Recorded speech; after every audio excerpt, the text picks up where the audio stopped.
This is the Team Objection podcast for April 25th, 2019, episode 388. And the whole crew is back again. Michelle is, I guess she's gracing us with her presence since the kidnapper let her escape long enough to do the show. It does kind of look like that from behind, huh? I mean, are you going to hold up a sign with today's newspaper to prove that it's actually you? Or... I know. We put up new curtains, and it looks like I'm in some kind of den somewhere. I think it looks like you're on Keeping Up with the Kardashians, and this is like the interview room. That's still the confession room. Yeah. God. That's funny, and I like that you made that reference. Yeah, that's there's great. plenty of shows that have confession rooms, but I want That's the Keeping one Up you with went the with. Kardashians. I like it. I support that. Yeah. I guess hers just stands out more because the rest of us pretty much just have walls behind us. I had the handful of Zelda posters, I guess, but for the most part, we just have these boring walls, and now Michelle has Yeah. black. Ooh, I contrast. know. Well, it's navy technically, but it's hard to tell. At one point, this is going up Well, Yes. somewhere. But Well, I mean, he's only going to be a Phoenix Sun for another couple of years. And yeah, then I don't blame him. We'll get to that in a Suns Yeah, cast. there's a at Suns some cast point. coming. We know about Igor Kokoshkov's firing. We'll get to it. There's a season wrap coming eventually. The thing is, there's no rush because it doesn't matter who they hire as coach. That doesn't solve all of our problems. And the draft doesn't solve all of our problems. Nothing solves all of our problems. Nothing But in ever the will. meantime, Hall of Fame. Hall of Fame. Bum, bum, bum. We had mentioned it the last time we did this segment that we'd be potentially looking for some candidates that wouldn't just be surefire Hall of Famers, but if anything, might be at risk of falling into the bottom two categories, of which currently there are no inductees. We have categories made up for them, but everybody we've chosen has been at least relatively high caliber. And so we thought, well, we should choose some people that are not guaranteed. We don't want to have anything predetermined, but, some people that may not actually cut the mustard. We need people to write it. Somebody write in, give us an idea for a candidate. Maybe somebody you really like, but popular people, is not popular with a lot of people. that'd be cool. You can write in. You can tell us what to do. We may not listen. Wait, Chris. What? Is it cut the mustard? I thought it was.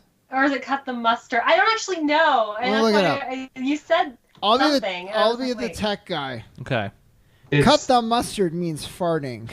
No, I'm just kidding. I don't know. No. No, that's cheese. Cut the mustard. Come up to expectations. Reach the required standard. Yeah, I But- thought it was mustard, but I thought he said muster. Me too, Mustard. which is why I like to ask. Oh. Well, Yeah. anyways. Maybe I didn't enunciate the D enough. Yeah. Apparently, Well, that's and my I've heard- fault. Now we've derailed the entire thing because I tried to use a not often No. used phrase. Let's all drag No, Chris no. some more. How the hell do you No, cut no, mustard? I thought I've heard other people say muster, and so I wasn't sure which one it was. Well, for all intents and purposes, Exactly. All think- intensive purposes. I think Yeah. what the way people say it may not be right, but Irregardless, Yeah. Michelle, you're wrong. Yeah, exactly. I try and mix in either a weird like saying or axiom or just word a couple times a week at work so that people are learning new things. Oh, there you go. I like I that. learned something. Yeah. I'm trying to remember what the one I used the other day was. It was something I shouldn't have. It was like an HR offense waiting to happen. I don't remember what it was. Good thing you're the one in I charge. think it was supple. I think I described our 20-year-old photographer's body as young and supple. Oh boy. Oh. I mean, So that's Hopefully probably it was fireable. Hopefully it was a male. Well, yes, and it was also tongue-in-cheek, but Oh, I there you also go. said in advance, I'm like, I can't actually use this word, but just so you know, that's what it was. but don't do that, kids. You get fired.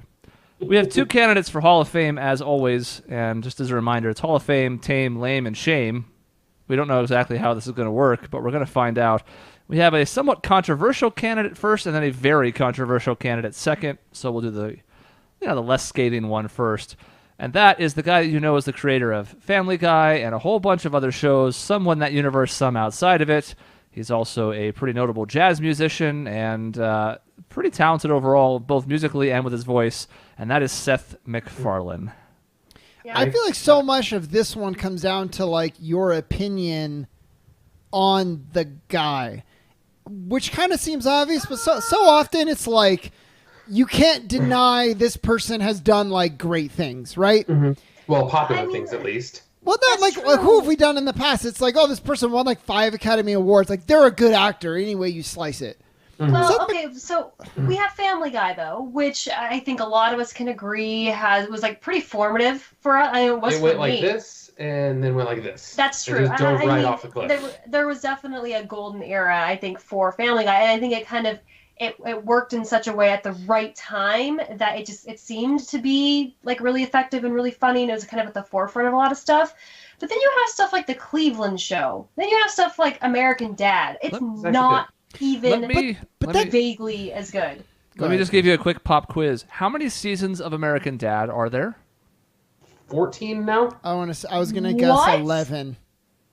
16. Okay. Wow, I knew I was up there. 16. Because it got picked up by TBS. Yeah. So my point, that feeds into my point is American Dad, someone's liking it because it has a lot of seasons. Like it. Right? I actually like it. I hate it. That's really? the point.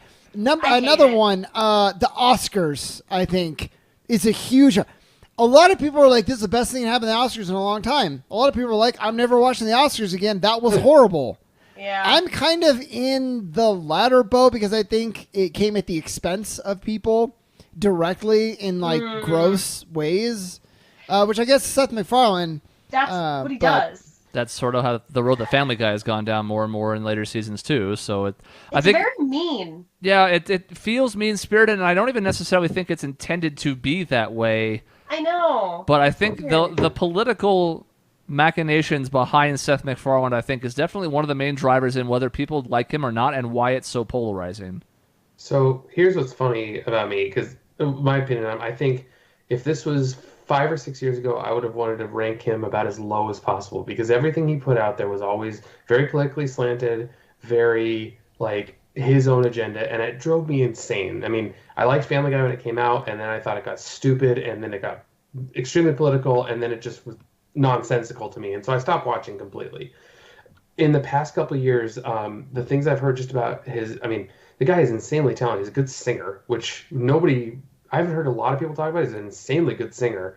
And then most recently, his show, The Orville, has finished off the fact that I am completely on board with him completely. The Orville is such a good show. I've heard it's good. It spans... If you like sci-fi a lot, it's perfect. If you don't like sci-fi, I think it's still an excellent show. Is it a comedy?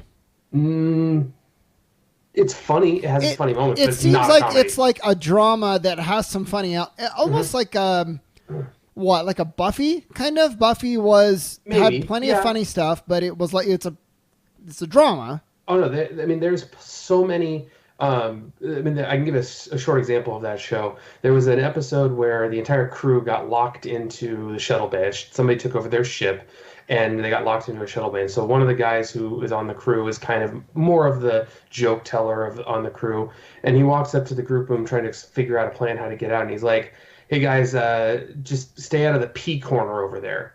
We all designated which corner for us to go to the bathroom in, so that's the P corner over there. And it's just the fact it was so nonchalant, he brought it up in the sense of like, oh yeah, that actually would kind of happen if you were all trapped in a room. That's never talked about in any sort of action show or drama or anything like that. So it relieves a little bit of tension while also sticking with the fact that it's drama.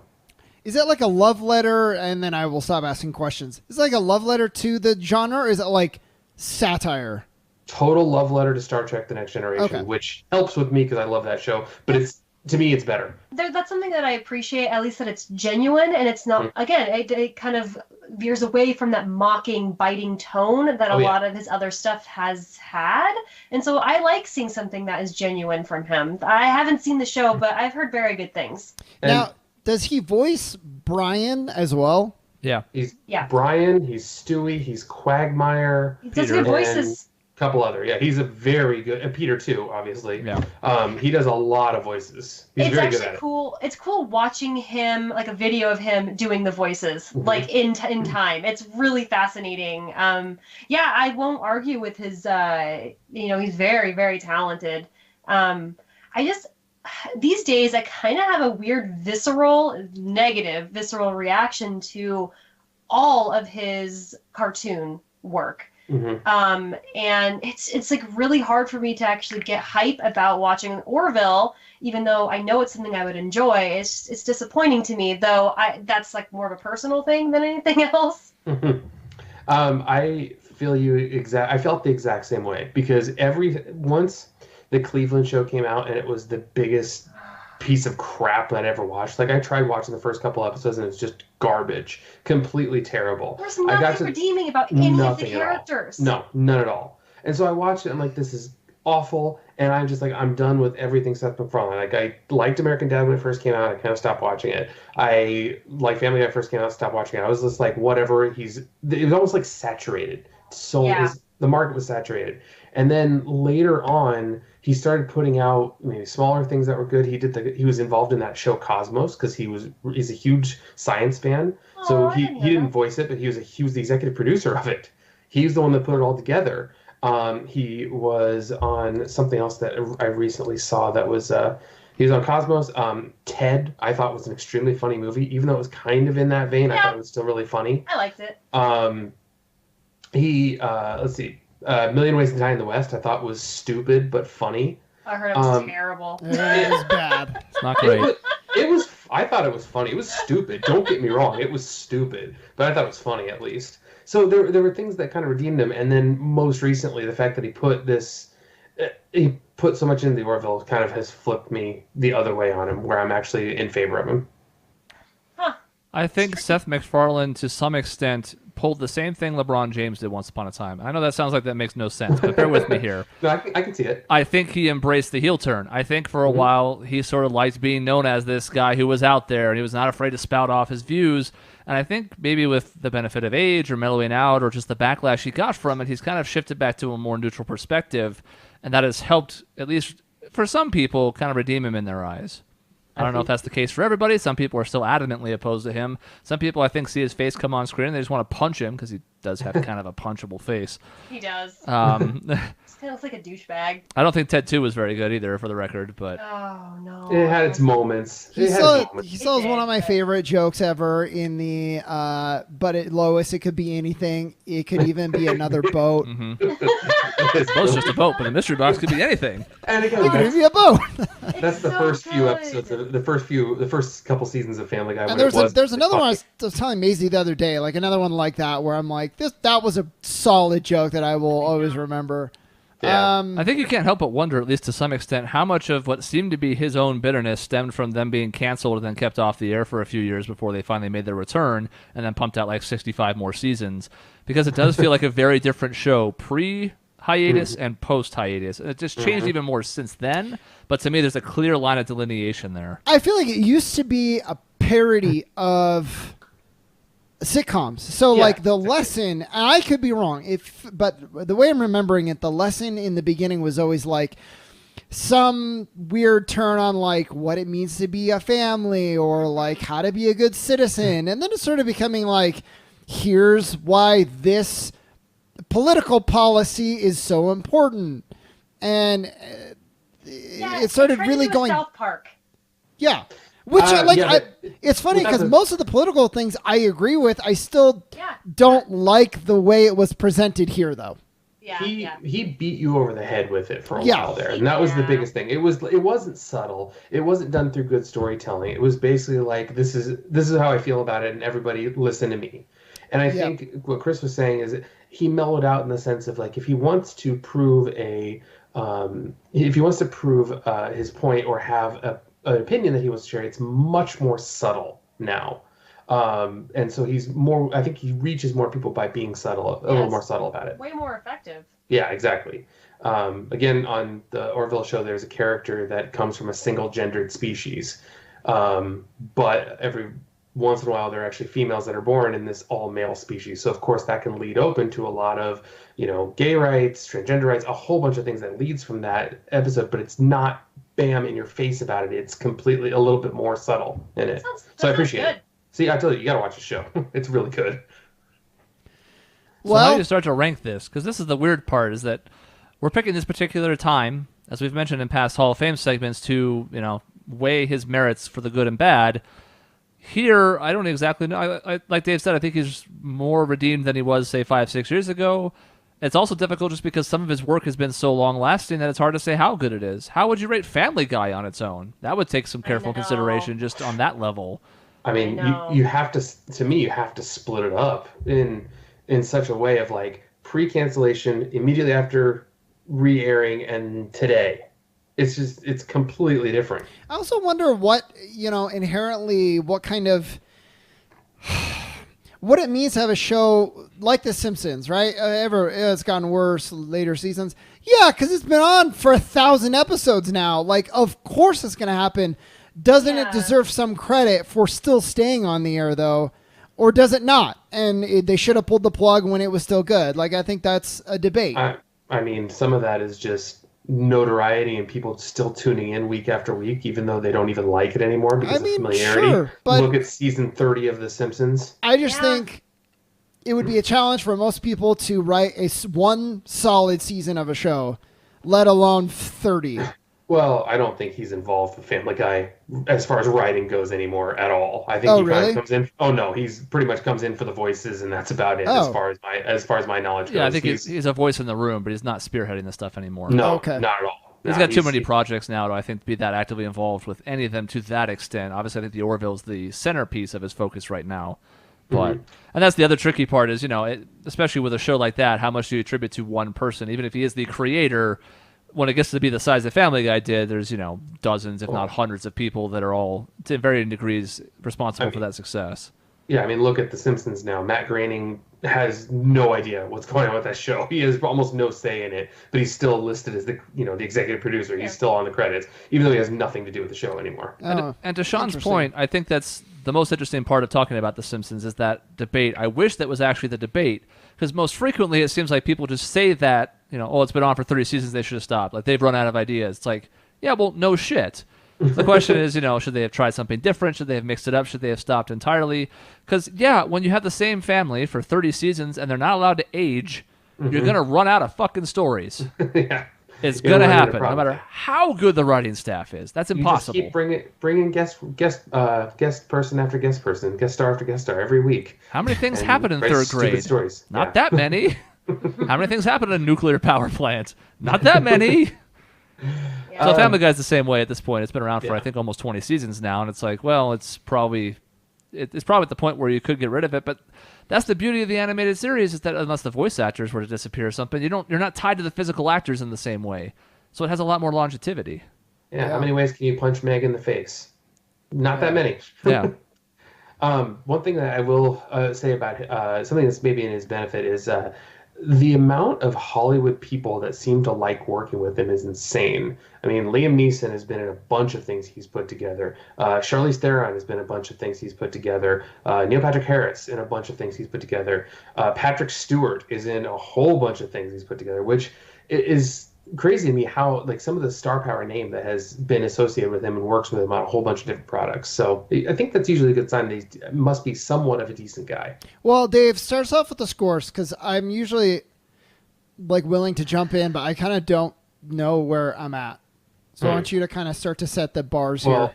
I'm actually curious. Has anyone heard of any personal scandals or anything with him? The only thing I know of with him, I haven't either. The only thing I've heard of, heard people talk about, which is stupid, but he's not married, so is he gay? It's like, well, okay, if he is, who cares? But that's the only thing I've ever heard about it at all. So it's interesting how much of a negative perception he has, considering that he really hasn't had anything like that in his career. And again, we've talked about it. It's people's views of his political stances being abrasive, but we had talked before the show about some other people that we were talking about as potential candidates who had massive, hugely problematic things happen in their personal or their public life. This is really not the case here, and yet some people still have a very negative perception of him. So it's kind of interesting. I mean, maybe you disagree with his views, and that's certainly fine and up to you, but to hate the guy for it seems awfully strong. So, all right, I can start off with scores, because I would say, like I said, if we would have done this when we first started doing our original podcast back in 2011, 2012, I would have been give the guy a 4. He made some funny stuff, but his stuff now is garbage. To me, his redemption arc has gone so much higher for me, because a lot of the stuff that I've seen lately, like Cosmos, like The Orville, has really been good. And I would actually put him up as far as an 8 for longevity and ability to have a wide range of things that are really good nowadays. Look at this little fanboy over here. I never saw this coming, believe me. I told you that years ago. I've been like, no, screw this guy, hate him. 3, Hall of Shame, hate him. But I wish I would have at least seen a few episodes of Orville, because I think it would skew my rating slightly higher. Though I must say, like, I feel like a lot of the early Family Guy stuff was super formative for me. Some of those jokes still very much hold up, and they're hilarious and really creative and unique, and there's really nothing like it, I would say. And I think as a person, I think he's a good person. I think he's funny and very intelligent and is great with voices and has a good voice, singing voice, et cetera, et cetera. I don't know if it's enough to, like, get him up there, though. And I'm sad that I haven't seen Orville, but as it is, like, given his contributions both for the positive and negative, and knowing what I know about the Orville, I'm gonna put him at a 7.5. Wow, 0.5. Yeah, I don't know if I want to put that 0.5 in there. I might just want to do 7. No, 7.5. So, you know what's funny? You mentioned some of the jokes in Family Guy being super formative. One of the funniest things I remember laughing at so much was this dumb joke of Peter and the family were going out for a picnic, and he waves this, like, red blanket, like, trying to put it out, and a bull comes by and hits him. I love it! This is so stupid, but it was so funny. The stuff that was told with no one being kind of like without it Nobody being was the mean. butt of every joke. Yes, Yeah. That's it. Yeah, that's exactly what I mean. Those are the things that are funny. The stupid fucking chicken fight that goes on forever, and then when he's like the knee and he's just going over and over again. It's so stupid, but it was so funny. It had never been done before. I was crying because I'd never seen anything like that, and it was so clever. And I can't completely discount that. I can't. Go ahead. Okay, I'll let you go last. I'm still going to have to kind of sort through what number I'm going to give this as I talk myself through it. So watch me postulate in my head as words spew out of my mouth. Hamster is spinning. Yeah, I know. The smoke starts coming out of my ears. I'm like, oh, God. Oh. As Michelle mentioned, there was a lot of formative moments that were important to me as a teenager. And there are still some things that randomly come through my head whenever, like, certain phrases are mentioned. Like, ooh, piece of candy is still a reference that I make. I don't know why. I didn't even like that episode that much. I just thought it was funny watching James Woods pick up little pieces of candy off the ground and then get led into a trap. Stupid little things like that were things that I referenced for a long time. In my head, every time it's raining sideways, I can't help but think of Ollie, the black weatherman, who just yelled things as his report. It's going rain! And, I thought that was funny at the time. I still think it's pretty funny. It's just weird. It's hard because I think peak Family Guy, sort of like peak Simpsons, is one of the 25 or at least 50 most pivotal television shows of all time. The imprint that it had on the industry is undeniable, and yet there are some later seasons where I honestly, like, if it's on TV, I don't even want to watch. I kind of watch a couple minutes, the episode really doesn't do much for me, and I go, and I turn it off. And that's like his best work. And then you factor in things like The Cleveland Show, which are clearly not his best work. I'm going to go with 6.5, and I feel like that's too low. But that's where I'm at. I think that's a good score. It's fair. And if there's things that if Family Guy is your deciding factor on your opinion of him, then I totally get that score, because Family Guy was good and then it was not good, and then there are other shows which aren't as good. So often I don't really care for, like, the heavy sex jokes, but there's an episode where they were at, like, the Renaissance Fair, and this, like, busty maid came out, and all the knights were like, ding, ding, ding in their armor, and then the nerdy guy, like, hears it, and he's like, ding. Yeah. There was no reaction. There's also the train in the tunnel one that I like too. Yes. Where the train just keeps hitting the tunnel, and it forces its way through. Shaun, you reminded me of one that actually really made me laugh too. That same episode where a girl came up and flirted with Peter, and she said, "Would thou like to take a gander under my frock?" And he goes out and goes, "All right." Walks over and picks up a goose and shoves it up her dress. It's like, oh, this is the one that I remembered every time. Is when we talk about jealousy or whatever, and I bring this one up when Lois is like, she's like with Peter in the mirror, and she's like, "Look at that handsome man," and he's like, "Son of a bitch," and punches the mirror. It's so good. Anyways, so all those jokes are so good, and I think this is hard for me because I give credit for how many projects he has going on. We've talked about all of them. But at the same time, how many of those do I care about? Family Guy was great. I still will watch it occasionally. Cleveland Show, I didn't care about. American Dad, I didn't care about. The Orville, I don't care about. It sounds like I should. You should. So, I don't know. I will go with a 7, though, for just like breadth of work. I think it's pretty impressive. I think he's super talented. Voice actor, writer, musician, performer. Just so that he's a performer all the way. He's kind of like a Neil Patrick Harris, I guess. Although arguably more successful now. Yeah. Well, this is the other problem too, and I didn't really talk about this, but like, if it was Seth MacFarlane, the performer, my score would be higher. Yeah, Yeah. right. As a creative influencer, there's both some highs and some lows that really take that down from me. But I think Seth MacFarlane, the performer, probably just clips in the Hall of Fame. I have a question. Would it influence any of you as far as creator goes if I add Robot Chicken into that list? Because he was a huge part of Robot Chicken. I love God. that show. Was he? Yes. Yeah, he was huge in Robot Chicken. Oh, okay. I never knew that. I thought that was like All right. Seth I'm Green. feeling It was good more. about my. It was more Seth Green Yeah, that did it. but he was Seth MacFarlane was a huge part of it. The comedy makes a lot of sense. I didn't realize that, but the way the comedy is done, it makes a lot of sense. I'd say it makes me feel better about my 7 then. Yeah. Because I was like 7, but that's probably too high. But I was like, no, you know what? I liked Robot Chicken. So that's one more that I did care about. Robot Chicken Right. was another one that was one of those that had like a lot of hits or misses, but because that was such rapid fire comedy, you didn't like one 35-second sketch. Well, here comes another one. So Yeah. see if you latch onto You that didn't like, one. You didn't like this one 5-second sketch. Okay, here comes another 10-second sketch right after. Every once in you a know? while, that show would make me feel bad, though. It was Me one of those that was too! like just gross or really, I don't know. There was But some icky stuff in there. yeah, but a lot of it was really solid. So Yeah. I want everyone to go Google the gummy bear thing from Robot Chicken. It's one of the funniest things they've ever done. I love Just it. go Google it. You know what I'm talking about, Chris? Yeah. I'm so happy because Happy I'm 'cause a I'm gummy a bear. gummy Gummy bear. Gummy bear. And then she steps in Yeah. a bear trap. Yeah. And screams for about 25 seconds. It's fantastic. It's so funny. Go check it out. It's better than we can yeah. do. I'm not I'm not that good of a voice actor. Just go watch it. It'll take like 45 seconds of your life. I think Yeah. we could be great voice actors. I, If we ever I, had we should make a project one time and be the voice. Maybe I'll be wrong. Maybe we suck, but Wow. You've I mean, heard the my one, impressions. I'm decent. you have decent impressions. The rest of us, I have a couple okay ones. The rest of us are. you should see to plug. This is what good hosts do. All of it. I'm not saying this isn't like a drag on you. I'm saying This started to sound like one. no, I'm saying This like, is what a good host would no, do. no. I'm saying like this is like why we're professionals. I want to plug our D&D campaign, the Anachronism. Go check it out.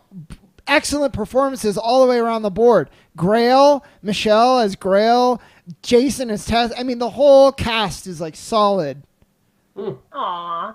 Yay. We have fun. I mean, I'm basically Academy Award winner every week. Accent's not great, but the emotion that comes through is Effort. just Does your excellent. accent sound like this? God. Because that's the only one you have. No, No. it's not that bad. Thank God it doesn't. If We I- would have stopped the show. So Seth MacFarlane goes into the Hall of Tame along with so close. J.K. and M. Night and J.K. Rowling. Johnny Depp. God damn it. That still pisses you off, don't it? I know, I had to say it so it would make him mad. So we have 5 in the Hall of Fame, 4 in the Hall of Tame, and I'm almost positive our next topic is going to go into one of the bottom 2, and if it doesn't, I will be just flabbergasted. 10. He gets a 10. 10. He's done nothing wrong. Everything was a winner. We mentioned it was extremely divisive, and I don't even really have to go into a long intro for it because we're probably going to break down this career from start to finish. But as kids of the 90s ourselves, maybe there was something that was more funny about the forbidden comedy back then, but this particular person has, to me, gone off the deep end in the last 15 years, and his name is Adam Sandler. Oh boy. Let me pull up his IMDb just so we have a full record of all the awful things that are going to be in This here. is so hard because a lot of his early stuff actually was, like, early was bad. And then, like, middle early was really good. In my opinion, like, Waterboy still holds up. Happy Waterboy's Gilmore, great. I still love. Yeah. You know what? Waterboy holds up okay, actually. Yeah, I'm going to it's just clarify. okay. Happy Gilmore, I think, is still great. It's Oh my so God. stupid, but, like, It's I so think it's good. excellent. Yeah. It's so good. Wedding Singer, I think, is still good. Yeah. Yeah. Billy Madison is fine. I don't know if it Yeah. holds up It's great. okay. Yeah, it's I okay. never loved it. But I love it. that's a 4-movie slice with a lot of stuff around it that I think is very meh to bad. And when you look at his earliest, like Shaun said, his beginning before Billy Madison is basically nothing. He's in Coneheads. He's in whatever the fuck Shakes the Clown is. Yeah. He's in something called Going Overboard. Oh. Where he was the lead character, and it's a terrible looking movie poster. Yeah, I remember the part. What? And then Mixed Nuts is the last movie before Billy Madison. Yeah. It's a Steve Martin vehicle. Okay. Wow. All right. Afterwards, there's Big Daddy. There's Little Nicky. Big Daddy. Okay. Big Daddy is good. It. Little Really? Nicky Is bad. might be one of the Nicky's worst good. movies I've ever seen. It's in the discussion. Oh, it's yeah. one of the worst movies I've ever seen. Like I've it's, never seen it, but I've heard nothing but bad things. you can get away with it like a bad movie if there's good jokes. This had neither. It was bad and not funny once. Oh. Not one funny part in a comedy. That's sad. Which is amazing. Yeah, I mean that's incredible. I couldn't kind even of do that if I actually. tried. It's hard to do. I'd be accidentally funny at you least trip once. into a joke once. Yeah. So I want to know everyone's opinion because we'll break down some of the more popular movies. But what did everyone think of Spanglish? Hated it. No thanks. Really? Yeah, I you didn't know, see it. I was too young for it though. I think if I rewatched it, I would like it more. I could see that. I was not prepared for that role from him. It was a long ass movie, and It was long and it was deep. I wasn't ready for it. That and well, actually, I saw Punch Drunk Love way later in life, and I love that. Yeah, movie. I heard that was really good. It's so good. Rain it's on really Rain on stressful. Me was okay. Oh, I Don haven't seen Rain Over- Cheadle and that was all right. Rain Over Me, Rain on Me. Rain Over Me. Over. Yeah. Yeah, Rain I on would Me like is- to that's a bad rewatch title. Spanglish because I have heard it's actually quite good. And if we're talking like serious roles, do you guys remember Click? I do. Yeah, I mean it's do. still that is a bizarre movie. Yes. It's That's not like, hey, this good. is kind of a pseudo comedy until the end, and we're gonna go way dark. What? Yeah. I don't even know how I feel about it. I don't know if I think it's good. I don't know if I think it's bad. I think it's bad, but memorable. it's I don't think it's not great. strange. awful. It's nothing like it's nothing horribly offensive. Yeah. Which I've never really understood the entirety of Adam Sandler hate. He's made a lot of questionable movies. I'll agree with that. There's been a lot of bad ones. But I mean, it's like today it seems like he's one of the most like hated people. I think it's which because I can't figure out. Well, I think it's because any movie he's attached to now is like box office poison. It kind of reminds me of like the Johnny Depp effect. Yeah. Where it's like he has an amazing roster in his filmography, and now it's just like you mention him and people just kind of blow you off. You're just like, oh, like what a joke, and it's weird because like that was even more recently. I feel like that Johnny Depp was like box office smash hit, everything was a hit, and then it was just like suddenly, nope, you're done. It was like oversaturation, too much of the same, and people were done. And I think that kind of was the same thing with Adam Sandler, I think. Let me answer that question for what happened, Dave. Here you go. Are you ready? Now, there was other movies in between here that were also bad. Jack No. and Jill. There's a very Horrible. specific line. Here's what happened. Grown Ups 2, Ridiculous 6. Ridiculous 6 specifically. Ridiculous 6 specifically, but I think after the 2 Grown Ups movies, people were already kind of tired of the shtick and already kind of reevaluating what they thought about him. And then Ridiculous 6 happened, which is pretty much an irredeemable movie. And then you get a bunch of racism mixed in too. Yeah, that's right. So people's impressions were that he was gathering all of his buddies together for the 2 Grown Ups movies, and he was spearheading all these projects, and he was moving behind the camera more. And then Ridiculous 6 confirmed all their worst fears about what the direction his career was going, and they went, oh my god, I'm off this train completely. Yeah. And I think people get annoyed because he's making so much money making movies that, like, I am 100% confident we could write a movie that is funnier than Ridiculous 6. And Wow. I'm not kidding, and I'm not exaggerating. in like a week we could do it. So I don't understand what the issue is. Like, it's so lazy. It was incredible. And I think that's what miffs people is you take a funny person who has shown they have some talent, and all you get is lazy, no effort bullshit. 50 First Dates, I think, was like most people like that movie. I liked it. Yeah, liked and it. then you That's get fine. like the spiritual sequel in I don't even know what the name is. Well, another something- one of him and Drew Barrymore. It's awful again. Does anyone Oh. even remember the name? They like go on a trip. Yes, it was. And I'm blanking on it. It was. The Do-Over, maybe? No, that wasn't it. Blended. Yeah, Blended, Wow, and then the okay. Which Do-Over I literally don't even know anything about. was also bad, and he was in a movie with Jennifer Aniston. That was also bad. He did the Pixels movie. Yeah, Pixels was horrible. was also not good. You know, the only good movie he's been in recently, Hotel Transylvania 1. One's Yeah. decent. Really? And One is pretty good. I've Two- never seen it. 2's not good. I haven't seen most of 2, but what I saw, I hated. And I feel that way about 3. I saw clips of 3, and I was like, That's what I didn't even this want to is see that. horrible. After seeing clips, I was like, nope, this is more of 2, if not worse. I'm out. Huh. But the first Hotel Transylvania is decent. Yeah. And if not good. I've got a Rotten Tomatoes article where it says Hotel Transylvania 3 is the best one of the 3. I disagree. But you know I what? don't I know. only saw parts, and they infuriated me, so maybe I need to watch the whole thing in context. Yeah. Maybe. So let's dive in. I mean, what I'm curious about, so his popular ones from the 90s. First of all, he's on Saturday Night Live, which I thought he was a pretty decent addition on Saturday Night Live. To me, that's for me, because my age probably, that's like my kind of golden age of Saturday Night Live. Chris Rock's, David Spade, Chris Farley, Adam Sandler, Phil Hartman. That is an amazing cast on that show. And to me, it like today's Saturday Night Live doesn't hold a candle to that at all. And I love that era. So I think Adam Sandler was a perfect fit for SNL because his manic energy just like flowed through everything that show did, and the live format's phenomenal. Yeah. Robin Williams, I think, would have been fascinating to watch on SNL. Oh yeah. The episode of which he's on Whose Line is also fascinating because he's all over the place and he can make up stuff so quickly. Like, he ran circles around everybody. But I want to you should watch it as soon as we're done. It's really funny. It has some of the best audience reactions. In fact, I think they tried to chase that high for a lot of the rest of the Drew Carey's run in Whose Line because they tried to bring on some other guests that were like that, and they were never really able to achieve it again. Nothing like that. Watch that episode. Like, you must. Yeah. There's sometimes we tell you to watch something and you go, yeah, I will, and then you forget. Watch that after we're done. Oh, no. Don't worry. You're not going to have to remind me. Okay. I'm going to do it, like, immediately. It's funny because, like, Stephen Colbert guest on a couple episodes, and they're fine, but I'm not like, go watch that right now. The Robin Williams one might be the best episode of the show they ever had. Wow. So go check it out. To your point, though, Dave, in the mid-'90s is the key. The key to scoring him and the key to keeping him out of the lower tiers of this hall is how much does the mid-'90s stuff matter? Because there's some really good ones in there, as mentioned. Like Happy Gilmore, especially as a fan of golf, is one of my favorite movies. Oh, I love that movie. I quote it, I think, almost daily.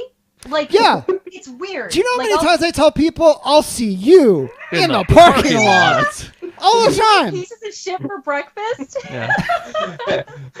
Anytime I play any sport, I'm like, I think you've had enough. I'll miss. I'll be like, don't you want to go to your home? Are you too good for your home? I go to Top Golf and I will absolutely do the Happy Gilmore wind up, to swing that way. Even though their rules explicitly say not to, because they know everybody's going to.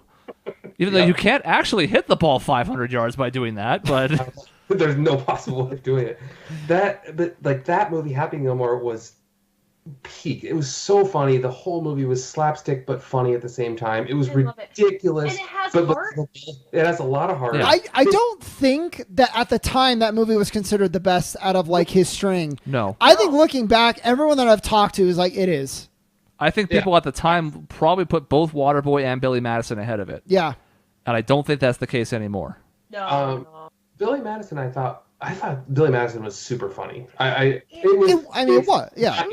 I don't think it's definitely not aged well, but at the time there were a lot of quotable things from it. It's stupid, but it's funny, and that was the whole thing. Like, if you get over the ridiculously aspect of most of his movies, they're actually, I think, pretty good. Waterboy, I think the voice shtick It hasn't aged as well, but there's some funny stuff in that movie. Really still. funny stuff. There is. As the coach is so good. Oh he my is God. so amazing. Probably to me, looking back, the funniest joke is other teams getting their water boys, like trying to emulate the success, and they just get fucking murdered on the field. Yeah. Okay, so it's good stuff, but then you get like a ridiculous 6, which again. And Little Nicky, where you don't get a funny moment in the whole film. So I wonder I mean, Ridiculous Six. I haven't seen it, so I don't know. I've heard nothing but bad things. Again, I've heard nothing but bad things. But like some of the things like Little Nicky or maybe Big Daddy or something like that, where they were critically hated. I feel like that was maybe him going out on a limb a little bit. Mr. Deeds was another one of those. That one was also not very good. It was like there were some laughs in it, at least.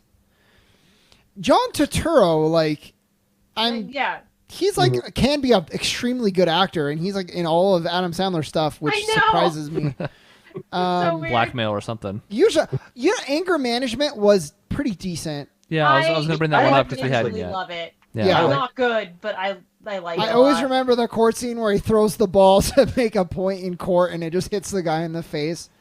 Oh, is he really blind? And he throws it, and it just takes him out. It's like, oh.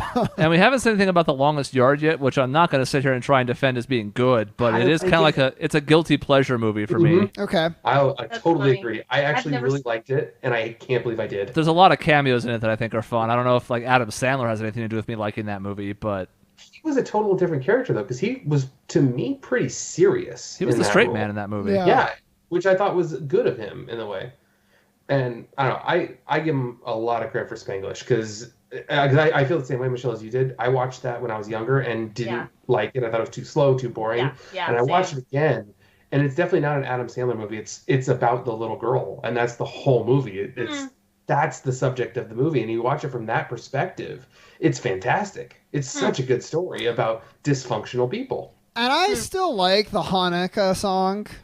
Oh, 8 Crazy Nights. That's pretty good. No, not the movie. Not the movie. The song. The movie's okay, but the song is good too. Yeah. I don't. It's fun. I think some people like You Don't Mess with the Zohan. I did not find that to be very good. It was horrible, but to me, that's more like the guilty pleasure where like I laughed more than I should have, and I'll admit it was bad, but I thought kind of funny. I wasn't a fan of it. This is hard. It's almost the same. We're kind of retreading the same thing with what we did with Seth MacFarlane in a way. It's like, how much does a specific point in their career influence our rating? And do we ignore or consider less the stuff that was bad in between? Well, I'm kind of in my head. I'm doing so Happy Gilmore, and Ridiculous Six. I know. Nullified. So that's like a 5. I know. And then like Big Daddy and like one of his shitty ones. But I over and over. So it's like they keep the good one, bad one. They cancel out. I want to say like a 5.5 for me because if I'm doing that across the board, it's actually there's probably more bad than good. But I'm trying to give him the benefit of the doubt that the good was quite good, and he's been around for a long time. And there's not anyone in the world that doesn't know who Adam Sandler is, and let that matter what you will. But I'll go with a little bit above the average, so 5.5 for me. I was kind of thinking along the same lines, and I hate to copy, but I was thinking like 5.5, just slightly over the halfway mark. I think is as much as I can grant him, because again, I quote Happy Gilmore constantly, and it's still part of my heart, and always probably will be. But as far as a creator now, completely irrelevant, and if anything, he hurts the industry by existing, and I don't like to support him. And so well, if it makes you feel any better, I won't copy you. Okay. Because even though I can understand where you guys are coming from, I'm not necessarily sure that I'm a big fan of the batting average that 3.5 or 4.5 good movies out of 60 represents. So I think I'm going to punish him a little bit more than you guys are for that, in addition to the awfulness that's been the last 5 years of his career. And I'm going with a 3. And that's from somebody who loves Happy Gilmore. Happy Gilmore is probably 1 to 1.5 of that 3 on its own. Yeah. And again, that's not to disparage your guys' score, but for me, as I look at this comprehensive list of all the movies he's been in, I think to myself, how many of these times has he even played a different character?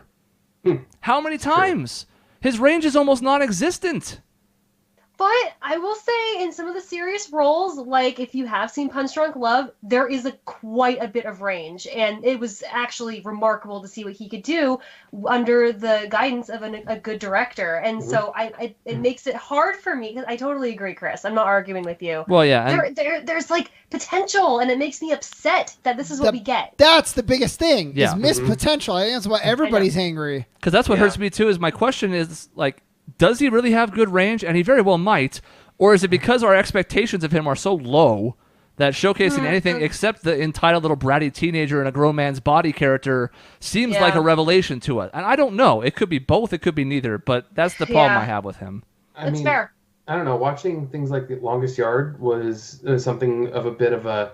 I don't think that had a great director, but it definitely was a different change of pace for him. Spanglish the same way, where it was to me that showed a lot of range of acting. And again, maybe that is by basis of comparison only, because to be fair, like I said, Spanglish was not about him, and he was actually kind of a side character in it more than not. While you give your score, Dave, I'm going to look up Rotten Tomatoes of Spanglish. I need to see this for myself. I'm actually interested as well. It is, I have it up right here. It is, I want to guess it's 53. I was going to say not high. And no, that actually might even be a little bit low. And we should use this platform just as a reminder that Ridiculous 6 is a 0. One of, I think, only 25 or 30 films on Rotten Tomatoes with a 0, and Adam Sandler has 2 of them. Yeah. Jack and Jill was an embarrassment to the human race. Let me look it up. We were talking about this a couple months back. Just so Jack and you Jill guys, is a 3. just so you guys know, Punch Drunk Love has an 80% on Rotten Tomatoes. Yep. It's directed by Paul Thomas Anderson. It's very good. I need to watch that one. I haven't seen it. Well, Dave, I own it. So what's your score, Dave? Bucky Larson. I don't even know that one. Terrible is movie. the other Bucky 0. Larson Child Star or something like that was what it's called. And he has a 1%. Deuce Bigelow, European Gigolo's a 9%. Jack and Jill's a 3%. Paul Blart Mall Cop 2 is a 5%. The Cobbler's a 9%. Grown Ups 2 is a 7%. And I'm out of breath, but we're just going through all the single digits that I can see on this one screen. To be fair, a lot of ones you just mentioned, he is not the star. He's a producer. He's whatever. Don't think it matters that much, though. It still hurts. Larson is not... is not him. That's Nick Swartzen really was the star of that one. Anyway. Correct. Yeah. So maybe this is my way I watch movies is I'm pretty good at ignoring things that I think are bad. Like I'm not going to watch Ridiculous 6 because I've heard it's bad. I'm not going to go watch it. Yeah, you ignore things that are good too. So of course you do. That's fair. I mean, you got a good point there. I mean, at least he doesn't ignore the good stuff and watch the bad stuff. We have to give him a smidge of credit. Because there are people that do that. Yes. I've dated them. It's horrible. Weird. Oh no, that's weird. Would you like to go watch Raiders of the Lost Ark? Would you like to go watch Schindler's List or any great movie? No, I want to watch Geely. Yeah, seriously, it's like no, I don't want to go watch that good movie. But there's a Lifetime movie that I'm gonna cry in the first 5 minutes on. Geely. I'm not gonna watch any good television shows, but what if I shotgun every episode of Private Practice? That's a solid strategy. Anyway, so I have ignored a lot of the bad movies, so I haven't felt a lot, I guess, maybe the visceral hate for people who have watched movies that they have expected good things and gone into it with and have a bad taste in their mouth. Every Adam Sandler movie I've ever watched, I've kind of gone into it with this idea that it's going to be ridiculous, and so that kind of tempers my expectations. So he's between Billy Madison and Happy Gilmore and The Waterboy. I laugh so hard at those movies still. It has staying power a lot. So I'm willing to bump him up to a 7 just for the happiness that has come from those little bits of movies. Sweet merciful raptor, Christ. Yeah. Sorry. Did you idiots just put him in the Hall of Tame? Or sorry, the Hall is it Tame? Is that the second one? It is, right? Dave, I just really quick though, I want you to wow. I want you to reconsider. Even though they make you happy, it is our job as professionals to really try to look at the breadth of his entire career. And I know those 3 movies, they make you really happy, and that's great. But like, there's so much bad stuff, and I know you're ignoring it personally. Mm-hmm. But don't you think you should consider them for your score? Like, it is possible. I mean, I can agree with that. I mean, because like say like Little Nicky or something like that was awful. So it was so bad. All right. Considering what I gave Seth MacFarlane for what he liked, I can be reconsidered. Okay. I will, because he's never had any personal drama. He's been married since 2003. So, like, on a personal note, there's absolutely nothing wrong you can right back to I him. don't think so. Yeah. I mean, I don't like giving people credit for their really good work when they're maybe a terrible person, and then I don't know, like kind of not having that same judge when someone is a good person or at least not a bad person. But okay, I could say because of the bad things that have come out, and if I'm trying not to ignore those, I'd go down to a 6. Which Fair is still enough. not enough. That's all right. You know what? That's fair. You reconsider. I wouldn't want you to change your score just to keep him That's correct. out of one range or another. I think that's fair. So what does that give us? What does that put him? A 5 on the dot, which is still tame. Dang, Wow. Adam Maybe Sandler. we need to reconsider the range here. Maybe we So need to 5 is reconsider the pretty panel here. No, I think you are being too mean to Adam I think Sandler. Adam Sandler in the Hall of Fame is a bigger joke than J.K. Rowling. No way. No, listen. To be fair, I actually do think getting a 5 and being in the Hall of Fame, that's pretty generous. I mean, a 5 to an 8's the Hall of Fame. 8 to 10's Hall of Fame, so we wanted a higher standard of the time capsule. Yeah, I mean that. 2 to 5 is lame, and 0 to 2 is shame. Maybe we I need feel to like do 3 to 6 is like. Well, we can't. We don't have to do it on air, but like I would agree. 3 to 6 to me is like lame. That Like, if I you had- definitely think Adam Sandler is in the Hall of lame. I agree. would I don't say think a that, 6 is but a lame. no, but like a 6 is like. Yeah, but it's like a 5.5. Yeah, 5.5 is lame, and then a 6 is tame. Like a 5.5 is only lame if you're using Hall of Fame standards. So I guess there's an argument to be made for it, but 5.5 is not a bad score.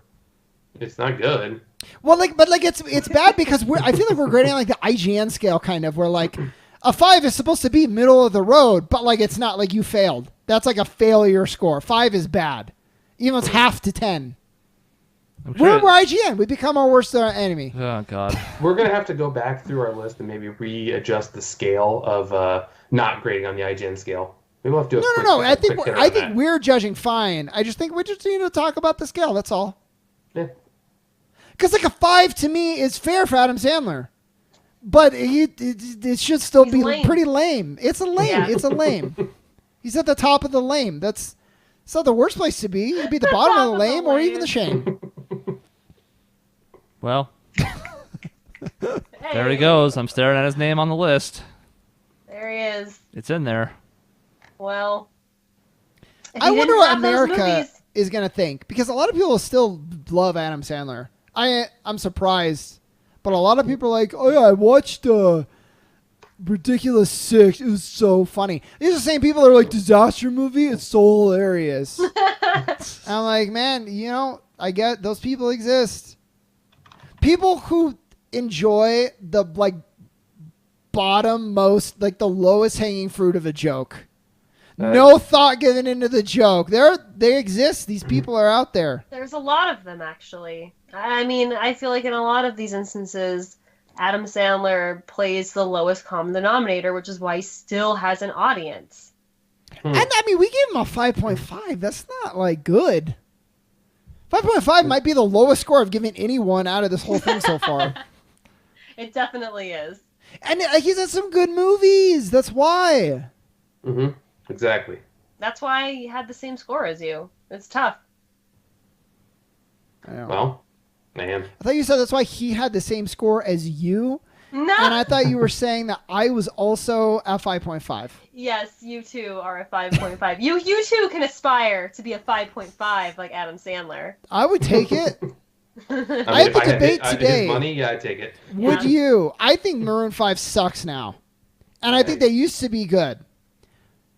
Why are we talking about Maroon 5? Would you choose, though, to be kind of shitty, but making like $1 billion all the time and like one of the most recognized bands in existence, or like maintain your music integrity and not be there? You Would know like my to be answer. Nickelback I or would not? sell out completely. Oh yeah, easily. I would be on Nickelback in a heartbeat. I don't care. I if would be on everybody hates me. Nickelback, and then I would be like, what's that? The party rock people. Oh, LMFAO. And just quit. Make $1 billion and I'm out. Adios. That's it. That's like a cheat code for life. I've cheesed the system. You either die a hero Right. Live long enough to be the villain. Or retire once you become the villain. Exactly. With my beach house and my yacht. Well, that is the end of Hall of Fame. I am disgusted. Sorry. This will be the thing I hold forever now.